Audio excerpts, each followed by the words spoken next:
Hello दोस्तों, आज की इस वीडियो में पढ़ेंगे विज्ञान के कुछ महत्वपूर्ण प्रश्नों को डिस्कस करेंगे जो कि हर एक वनडे एग्जाम में बार बार रिपीट होता रहता है।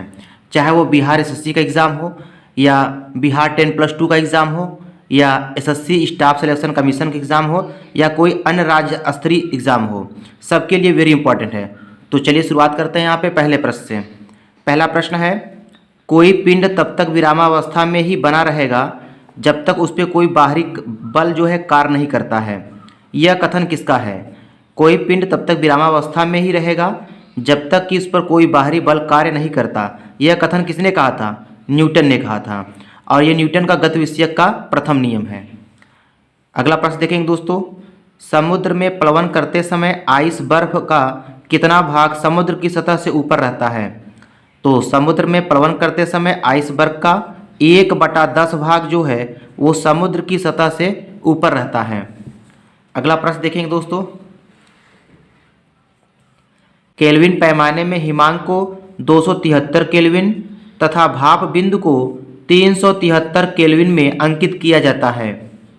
अगला प्रश्न है दोस्तों, ध्वनि तरंगे नहीं चल सकती हैं। ध्वनि तरंगे किस में नहीं चल सकती हैं?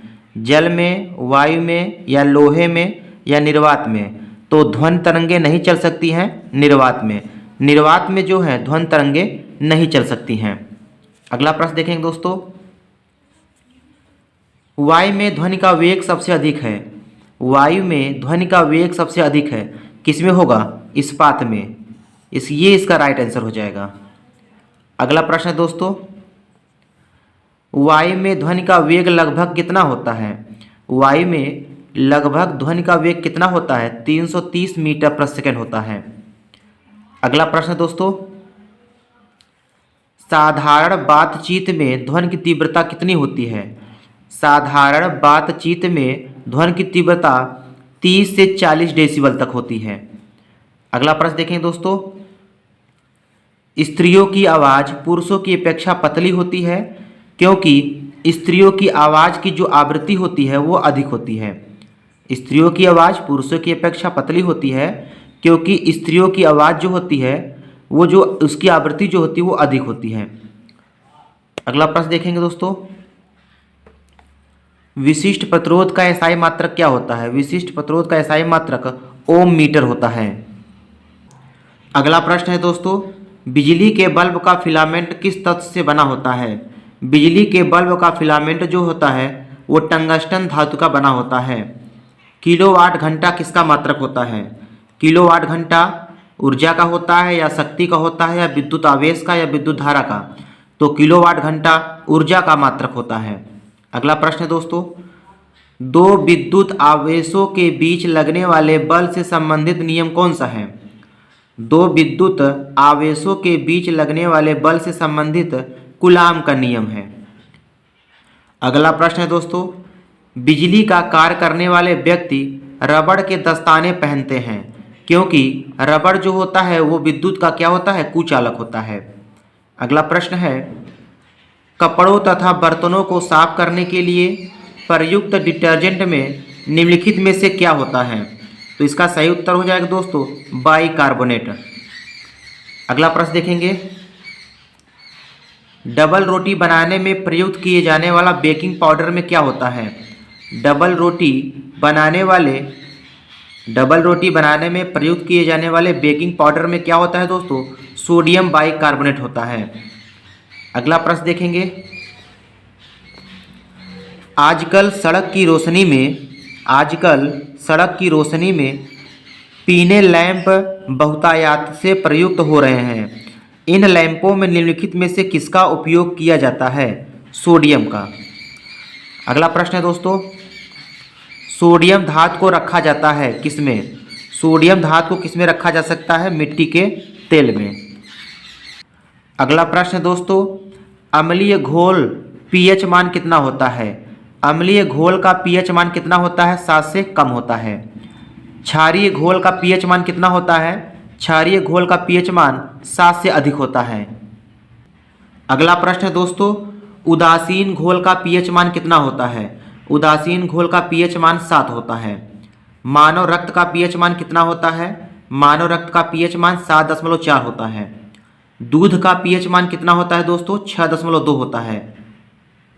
अगला प्रश्न है दोस्तों, शुष्क सेल परिवर्तित करता है रासायनिक ऊर्जा को विद्युत ऊर्जा में। रासायनिक ऊर्जा को विद्युत ऊर्जा में परिवर्तित करता है शुष्क सेल। अगला प्रश्न है, रेडियो सक्रियता की खोज किस वैज्ञानिक ने सबसे पहले किया था? रेडियो सक्रियता की खोज सबसे पहले हेनरी बैकरल ने किया था। अगला प्रश्न है दोस्तों, दाढ़ी बनाने वाले साबुन में मिला होता है। दाढ़ी बनाने वाले साबुन में कास्टिक पोटाश भी मिला होता है, ग्लिसरॉल भी मिला होता है और रेजिन भी मिला होता है। तो इसका सही उत्तर हो जाएगा उपयुक्त सभी। अगला प्रश्न है, पेडोलॉजी में किसका अध्ययन किया जाता है? पेडोलॉजी में भूमि का अध्ययन किया जाता है पेडोलॉजी में।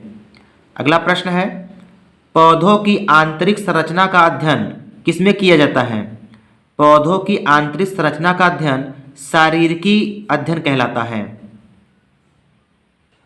अगला प्रश्न है, अस्थियों का अध्ययन जो है विज्ञान की किस शाखा के अंतर्गत किया जाता है? अस्थियों का अध्ययन विज्ञान की ऑस्टियोलॉजी की शाखा के अंतर्गत किया जाता है। मानव त्वचा का अध्ययन करने वाली विज्ञान की शाखा का क्या नाम है? मानव त्वचा का अध्ययन करने वाले विज्ञान की शाखा का नाम डर्मेटोलॉजी है। अगला प्रश्न है दोस्तों, उत्परिवर्तन का सिद्धांत जो है प्रतिपादित किसने किया था? उत्परिवर्तन का सिद्धांत डी ब्रिज ने पारित किया था। अगला प्रश्न है दोस्तों, जीवन की उत्पत्ति हुई कहाँ पर? पहाड़ों पर, भूमि पर, वायु में या जल में? जल में। इसका सही उत्तर हो जाएगा जल में। जैव विकास को सबसे पहले किसने समझाया था? जैव विकास को सबसे पहले लैमार्क ने समझाया था। अगला प्रश्न है, जीवों के प्राकृतिक चयन का सिद्धांत किसने दिया था? जीवों के प्राकृतिक चयन का सिद्धांत प्रतिपादित डार्विन ने किया था। अगला प्रश्न है दोस्तों, मानव शरीर की किस ग्रंथि को मास्टर ग्रंथ भी कहा जाता है? मानव शरीर की किस ग्रंथि को मास्टर ग्रंथ भी कहते हैं? तो मास्टर ग्रंथि पीयूष ग्रंथि को कहा जाता है। मनुष्य के शरीर की सबसे छोटी ग्रंथि कौन सी होती है? मनुष्य के शरीर की सबसे छोटी ग्रंथि पिट्यूटरी ग्रंथि होती है। मानव शरीर की सबसे महत्वपूर्ण ग्रंथि कौन सी होती है? मानव शरीर की सबसे महत्वपूर्ण ग्रंथि जो होती है वो पिट्यूटरी ग्रंथि होती है। अगला प्रश्न है दोस्तों, विटामिन सी का सबसे उत्तम स्रोत है। विटामिन सी का सबसे उत्तम स्रोत कौन है? सेब या आम या दूध या आंवला? आंवला इसका सही उत्तर होगा। निम्नलिखित में से किस विटामिन की कमी के कारण मसूड़ों में खून आता है और दांत हिलने लगता है? तो इसका सही उत्तर हो जाएगा दोस्तों विटामिन सी। विटामिन सी की कमी के कारण मसूड़ों से खून आता है और दांत हिलने लगते हैं। अगला प्रश्न है, प्रातःकालीन धूप से मानव शरीर में निम्नलिखित में से कौन सा विटामिन प्राप्त होता है? Vitamin D. अगला प्रश्न है दोस्तों, पालक के पत्तों में किसकी मात्रा सबसे अधिक होती है? पालक के पत्तों में आयरन की मात्रा सबसे ज़्यादा होती है। कोशिका नाम किस जीव वैज्ञानिक ने सबसे पहले दिया था? रॉबर्ट हुक ने दिया था। अगला प्रश्न है दोस्तों, कोशिकाओं के अध्ययन से संबंधित जैविकी की शाखा को क्या कहते हैं? कोशिकाओं के अध्ययन को साइटोलॉजी कहा जाता है। तंबाकू की पत्तियों में क्या पाया जाता है? तंबाकू की पत्तियों में निकोटीन पाया जाता है। दालें किसका एक अच्छा स्रोत होती हैं? दालें जो होती है वो प्रोटीन का सबसे अच्छा स्रोत होती हैं। अगला प्रश्न है, पौधे के किस भाग से कॉफ़ी प्राप्त होती है? पौधे के बीज से जो है कॉफ़ी प्राप्त होती है। कुनैन किससे प्राप्त होता है? कुनैन जो होता है वो सिनकोना के वृक्ष से प्राप्त होता है। अगला प्रश्न है, निम्न में से कौन सी गैस वायु का प्रदूषित नहीं करती है? निम्न में से ऐसी कौन सी गैस है जो वायु को प्रदूषित नहीं करती है? Oxygen gas. अगला प्रश्न दोस्तों, भोपाल दुर्घटना में किस गैस का रिसाव हुआ था? भोपाल दुर्घटना में मिथाइल आइसोसाइनाइड गैस का रिसाव हुआ था। अगला प्रश्न देखेंगे, प्रोग्राम हेतु सबसे पहले विकसित की गई कंप्यूटर भाषा कौन सी है? प्रोग्राम हेतु सबसे पहले विकसित की गई कंप्यूटर भाषा फोर्ट्रान थी। अगला प्रश्न है, अंग्रेजी भाषा के समान उच्च स्तरीय कंप्यूटर भाषा कौन सी है? अंग्रेजी भाषा के समान उच्च स्तरीय कंप्यूटर भाषा कोबोल है। अगला प्रश्न देखेंगे दोस्तों, भाषा जिसे कंप्यूटर समझता है एवं निष्पादित करता है वो कौन सी भाषा होती है?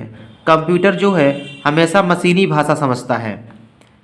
अगला प्रश्न है, ओरेकल क्या है? ओरेकल क्या है? ओरेकल एक प्रकार का डेटाबेस सॉफ्टवेयर है। तो आज की इस वीडियो में दोस्तों इतना है। वीडियो पसंद आया तो वीडियो को लाइक शेयर और सब्सक्राइब जरूर कीजिएगा। धन्यवाद।